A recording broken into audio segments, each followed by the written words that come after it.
अस्सलाम वालेकुम and welcome to sports floor. जल्दी से आपको टॉस की अपडेट देते हैं जो साउथ अफ्रीका और पाकिस्तान के दरमियान थर्ड ओडीआई में पाकिस्तान ने they didn't win the toss. South Africa ने टॉस जीत के पहले बैटिंग करने का फैसला किया। यूज्ड पिच है, उनके कैप्टन कह रहे हैं, तो they really want to put a total up to 290। उनकी प्रेडिक्शंस है कि इस तरह जाएंगे। पाकिस्तान टीम में क्या चेंजेस हैं? नसीम शाह और वसीम जूनियर रेस्ट कर रहे हैं और उनकी जगह आ गए हैं इब्रार अहमद, और 2 मैच के मैन के बाद हारिस रऊफ भी आज अवेलेबल थे, तो वो भी आज के गेम के हिस्सा होंगे। Right, so looking at the nature of the pitch and everything, कैसी डिसीजन थी साउथ अफ्रीका, हमारे एक्सपर्ट्स हमें बताएंगे। मेरे साथ है सिकंदर पाक एंड मेरे साथ है पाकिस्तान क्रिकेट टीम के former captain mister Rashid Latif. Gentleman, thank you for joining. Rashid भाई, मुझे लग रहा था कि अगर पाकिस्तान भी शायद टॉस जीता डिसाइड वो बॉल ही करते पहले, मगर आपको क्यों लगता है कि साउथ अफ्रीका ने ये डिसीजन बनाया? इंटरेस्टिंग। देखें, यूथ पिच है तो वो चाह रहे हैं कि जितने मैक्सिमम रन हम पहली इनिंग में धूप में कर लें, और धूप का मतलब है कि अच्छी लाइट में, डे लाइट में कर लें। 290 उन्होंने कहा है, और इस वजह से कम रन बताए हैं उन्होंने कि मे बी यूज पिच है, उस पर शायद इतनी ज़्यादा हिट ना लगे, स्ट्रोक ना लग सकें, और रात में अगर ड्यू फैक्टर नहीं हो तो चांसेस हैं ब्रेक होने के, और थोड़ा स्विंग मिले और थोड़ी मुश्किलात कर सकते हैं। उन्होंने पिच देख के की होगी, और यही फैसला हमने किया था, वो जो बैकफायर कर गया और हम 10 ओवर पहले मैच हार गए। इसी वजह से हमने एक स्पिनर को, पिच को देखते हुए एक स्पिनर को, अबरार को लेके आए हैं, और हारिस रऊफ जो कि 2 मैचेस की पाबंदी थी वो भी वापस आए हैं, और हमें ये देखना है कि हम मैच को किस तरह से खेल देखते हैं। नया बॉल कौन करता है, फहीम अशरफ करते हैं या हारिस करते हैं, ये इंटरेस्टिंग होगा। एंड इंटरेस्टिंग सिकंदर, क्योंकि वसीम जूनियर ही एक्चुअली सबको बहुत अच्छे लगे थे कल, क्योंकि he had the pace and everything, so dropping him is an interesting, मतलब क्या हम हारिस रऊफ को भी देखना चाह रहे थे वापस क्या? देखिए, हमें हमारी जो पाकिस्तान की टीम फास्ट बॉलर्स पे बहुत मशहूर थी, और हर एक का बड़ा नाम था, तो उसमें जो सबसे ज़्यादा तेज़ मुझे नज़र आया था मोहम्मद वसीम। जो पिछले मैच में उसने शुरू का इनिशियल स्पेल बहुत अच्छा किया था लेफ़्ट हैंडर्स को। मगर मेरा सवाल सिर्फ यहाँ पे ये है कि हमारी जो टीम है किस चीज़ में स्ट्रगल करती है, बैटिंग में या बॉलिंग में? इस वक्त तो हमें लगता है कि बैटिंग में भी स्ट्रगल कर रही है, तो हमारे पास बैटिंग में कोई चॉइस ही नहीं है। मैं अभी देख रहा था, एक चॉइस है हसन नवाज़ जो बाहर बैठा हुआ है, और एक हसीबुल्ला है जो को कभी नहीं खेल सकेगा वो, ठीक है ना। अब्दुल समद को वहाँ पे आपने रखा था, T20 में नहीं खिलाया, इधर भी बगैर खिलाए उनको फारिग कर। बॉलिंग के अंदर हमारे पास बहुत चॉइसेस हैं। हमारे पास हारिस, वसीम, मोहम्मद वसीम, इब्रार, नसीम शाह, फैसल अकरम, हमारे 4-5 चॉइसेस हैं, मगर फिर भी यहाँ पे नए बच्चों को हमने नहीं खिलाया। तो हम वही चीज़ लेके, खैर हो सकता है कि आज तो खैर मैं भी एक्सक्यूज़ कर देता हूँ कि जी एक सीरीज़ का डिसाइडर है आज कि कौन जीतेगा, तो चलो आपको हमने थोड़ा सा मार्जिन दे दिया कि कर लो। मगर जो सबसे इंटरेस्टिंग पहलू है इसका ना, वो ये है कि वो खुद पहले बैटिंग कर रहे हैं। That is very interesting. तो ये क्या है, ये देखना पड़ेगा, इसमें इसकी साइंस क्या है। चलिए, इसकी साइंस का फॉर्मूला हम आपसे ज़रूर ब्रेक डाउन करेंगे, बट क्या चैलेंजेस हो सकते हैं वैसे साउथ अफ्रीका को bowling second, because dew will also come to place? Rashid भाई, देखें, उनको अगर वो विकेट्स नहीं लेते तो मुश्किल होती है उनको, लेकिन हम ज़्यादा चांसेस देते हैं बैटिंग करते हुए। हमने पहला मैच जीता, इतना मुश्किल टारगेट नहीं था, तकरीबन वही था जो कि साउथ अफ्रीका ने 40.1 ओवर में कर लिए थे, और हम लास्ट ओवर तक चले गए थे। यही फ़र्क है चेजिंग में। तो हम लोग खेलने का स्टाइल थोड़ा हमें तब्दील करना पड़ेगा। हम T20 में स्ट्राइक रेट की बात करते हैं। लास्ट मैच में 3 विकेट्स हमारे गिर गए थे, सलमान अली आगा आए थे, 9 रन उनके 37 बॉल के ऊपर किए हुए थे। उसके बाद उन्होंने एक चौका मारा है, तो 13 रन 40 बॉल पे हुए थे। तो ये काउंट करना चाहिए जो हेड कोचेज़ हैं, हमारा मैनेजमेंट है, कि विकेट गिर जाएं लेकिन आपको मोमेंटम वही रखना है। चेजिंग में भी यही चाहिए होता है। हमारे स्ट्रोक्स की जो पावर है या रेंज है वो कम है चेजिंग करते हुए। इसी वजह से जब 5.5 पे मैं बैटिंग करने आऊँगा, लेकिन जब मैं वापस जाऊँगा 6.6 पे चला जाता है, तो अपनी रेंज बढ़ानी पड़ेगी, डॉट बॉल की रेशियो कम करनी पड़ेगी, बाउंड्री की रेशियो ज़्यादा करनी पड़ेगी। मैं एक और चीज़ पूछ सकता हूँ राशिद, तुम जो रेशियो की बात करो, क्या हम यहाँ सिंगल्स मिस कर रहे हैं? सिंगल बहुत ज़्यादा मिस कर रहे हैं सिको भाई। हम लोग डॉट बॉल पे डॉट बॉल खेल रहे हैं ना। अगर 4 में डॉट बॉल खेलूंगा तो इंडिकेशन ऑफ विकेट हो जाती है। अगर मैं 4 बॉल पे 4 चौके मारूंगा ना, वो भी इंडिकेशन ऑफ विकेट है कि आपकी विकेट गिर सकती है। तो क्रिकेट को 50 ओवर को नॉर्मल क्रिकेट खेलना चाहिए, जब मेरिट पे खेलें। हम लोग कभी कभार 4 बॉल मिस कर जाते हैं, तो 5वीं अपनी मर्जी से हिट मार देते हैं, जो साउथ अफ्रीका उसका फ़ायदा उठाते हैं और आउट कर देते हैं।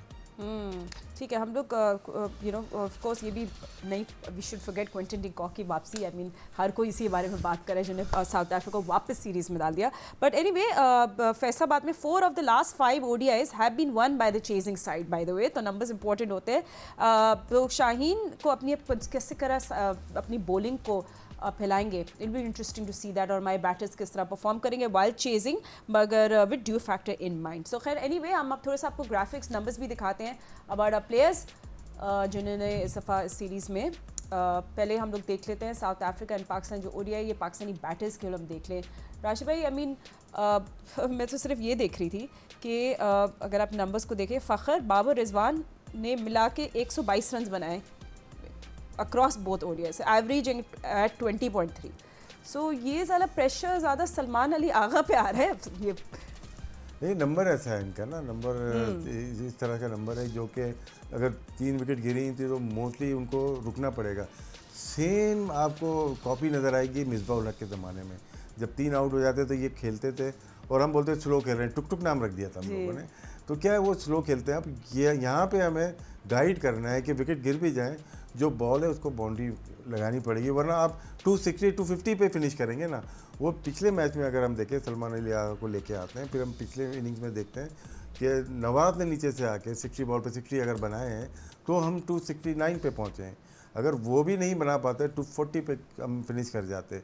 शायद हम बहुत ज़्यादा डॉट बॉल कंसीड कर रहे हैं पहली इनिंग्स खेलते हुए भी और दूसरी इनिंग्स खेलते हुए भी। नवाज़ का ये है कि 2 अच्छा खेलता हुआ नज़र आ रहा है T20 में भी, और यहाँ पे उनको थोड़ा सा ऊपर एक खिला के नंबर, एक और नंबर ऊपर खिला के चेक कर लें, वो आपको ज़्यादा बेहतर परफॉर्मेंस देगा। मगर इसके लिए मैं ये कहूँगा कि अगर नवाज़ को ऊपर खिला के तुम कह रहे हो खिलाएं, तो फिर इसमें फिर बाबर की पोजीशन जो है ना हिलती है, या बाबर या रिजवान चेंज कर सकते हैं भाई। अब ये नहीं, मगर वो होते नहीं ना वो नहीं, ये तो देखें, मैं अगर कप्तान हूँ, मैं अगर मैनेजमेंट हूँ तो मेरा फॉल्ट है। मैं फिर डिक्टेट वो कर रहे हैं मुझे, तो मेरा फॉल्ट है ना। मेरे ख्याल से ये बात तो बाहर नहीं आती होगी ना कभी भी। नहीं, वो तो साफ नज़र आता है कि वो डिक्टेट करते हैं और बड़ा मुश्किल हो जाता है। मैं भी ड्रेसिंग रूम में रहा हूँ कि जो बड़ा प्लेयर होता है उसको समझाना कि भाई आप थोड़ा अपना नंबर छोड़ दो, तो बड़ा मुश्किल हो जाता है कि वो नंबर छोड़े। मगर ये इट्स अ फैक्ट। मगर आप ये देखें कि पिछले मैच के अंदर हमारे जो नीचे के लड़कों ने आखिरी के 10 ओवर में 90 रन बनाए थे, विच इज़ गुड, और आखिरी के 5 ओवर के अंदर 50 के करीब कुछ थे, मैं कैलकुलेट कर रहा था। तो वो उसकी वजह क्या हो सकती है कि जी आखिरी में उन्होंने स्पिनर को गेन करा दी थी, वो जो पीटर था लड़का, और 22 रन बनाए थे। हाँ, आखिरी ओवर में 22 रन छक्के पड़ गए उसको। I don't know, I was really surprise. उन्होंने अपनी बॉलिंग की डिस्ट्रीब्यूशन अच्छी तरीके से नहीं की थी, तो आज देखते हैं वो किस तरह करते हैं। ठीक है, अच्छा हमने बैटिंग की भी साथ साथ बात करें, we have some graphics for bowling as well, क्योंकि हारिस साहब आपको पता है अब जब वापस आ गए तो क्या उनकी पेस मिडिल ओवर्स में वो एक्स फैक्टर ला सकती है नहीं, जो पीछे मैचेस मिसिंग थी और अब मिसिंग थी। अब देख ले पाकिस्तानी पेसर्स ने they have taken 12 of 16 wickets in this series, और इकोनॉमी रेट इनका मिडिल ओवर्स में हैज़ बीन 6.7। राशिद भाई, तो क्या ये हारिस के आने से थोड़ा सॉल्व हो जाता है? नहीं, अभी देखें, हारिस का मेनली हमने इनको देखा हुआ है T20 में। वनडे में ऑस्ट्रेलिया इंग्लैंड वगैरह में बेहतर कर सकते हैं, इनका एक्शन रहता है, थोड़ा वाइडर चले जाते हैं, थोड़ा क्लोज अप द स्टंप्स आना चाहिए। मैं बॉलर नहीं हूँ, लेकिन सुन के सिक्कू भाई को थोड़ा सीख जाते हैं। तो इनको थोड़ा करीब आना पड़ेगा अच्छी लेंथ पे बॉलिंग करने के लिए। 4 ओवर अच्छे कर लेते हैं, उसमें भी मार लगती है, लेकिन अपनी पूरी कोशिश करते हैं, 100% ये देने की कोशिश करते हैं, लेकिन बहुत प्रेडिक्टेबल हो चुके हैं कि इनकी बॉल कहाँ पिच होगी। अगर स्विंग नहीं होती तो इनको मुश्किलात हो जाती हैं, क्योंकि 5 फील्डर दायरे में होते हैं। जहाँ शॉर्ट ऑफ लेंथ होगी, अगर एक फील्डर कहीं पे भी अंदर होगा दायरे में, वहाँ इनको बाउंड्री लगती हैं। नसीम उनको नहीं खिलाया, वसीम को, वसीम ने अच्छी बॉलिंग की थी, तेज़ की थी, बड़े अरसे बाद आए थे, तो वो मेरे ख्याल से 142-43 पे बॉलिंग कर रहे थे। आज खेलते 145 पे टच कर जाते वो। तो पेस वाला जो बॉलर नज़र आ रहा है वो वसीम था, और 1 साल बाद एक मैच खेले या 6 महीने में एक मैच खेले। लेकिन हारिस को हमें देखना पड़ेगा, उनके लिए ये बहुत लंबा मैच है, मतलब 100 ओवर बहुत ज़्यादा हो जाते हैं उनके लिए। वो क्योंकि T20 के लिए मशहूर है, अच्छी बॉलिंग की है T20 में, मार भी बहुत खाई है, लेकिन वो स्ट्राइकर बॉलर हैं। कभी कभार अगर आते हैं अच्छा स्पेल लगता है, वनडे में न्यू बॉल पे आउट करने की सलाहियत तो है। क्या आप देखेंगे reverse swing and grip in the last 10 overs, specially for Haris साहब जिनको थोड़ी लेट मूवमेंट पसंद है। सॉरी सिकंदर, आप कुछ कहते हैं? मैं ये अभी जो बात कर रहा था ना कि वो साइड में गिर जाते हैं, तो मैंने जब बॉलिंग शुरू की थी अपनी ज़िंदगी में, तो मैं डेनिस लीली को फॉलो करता था। उनको कॉपी करने की कोशिश करता तो मैं ऑब्वियसली नाकाम हो गया। मगर उनका जो एक ही बेस था कि क्लोज टू द स्टम्प, ये स्टम्प्स लगी ना तो आप जितने इसके क्लोज आएंगे तो इतना आपका एक तो बाहर गेंद निकलता है और आपका जो लेंथ है बड़ी अच्छी बनती है, लाइन और लेंथ बड़ी अच्छी बनती है। वसीम के साथ भी यही प्रॉब्लम है राशिद, अगर तुम गौर से देखो वो भी गिरता है थोड़ा सा, जिसकी वजह से उसका गेंद बाहर की तरफ बहुत अच्छा निकलता है लेफ्ट चलिए मैच शुरू हो जाएगा तो फिर हम ऑफ कोर्स आपको जियो न्यूज़ पे भी अपडेट्स मिलती रहेंगे। Thank you so much gentleman for joining us and hopefully with good news लोग मिलेंगे आपको जब मैच खत्म हो जाएगा। Thank you so much for watching, will see you, अल्लाह हाफिज़।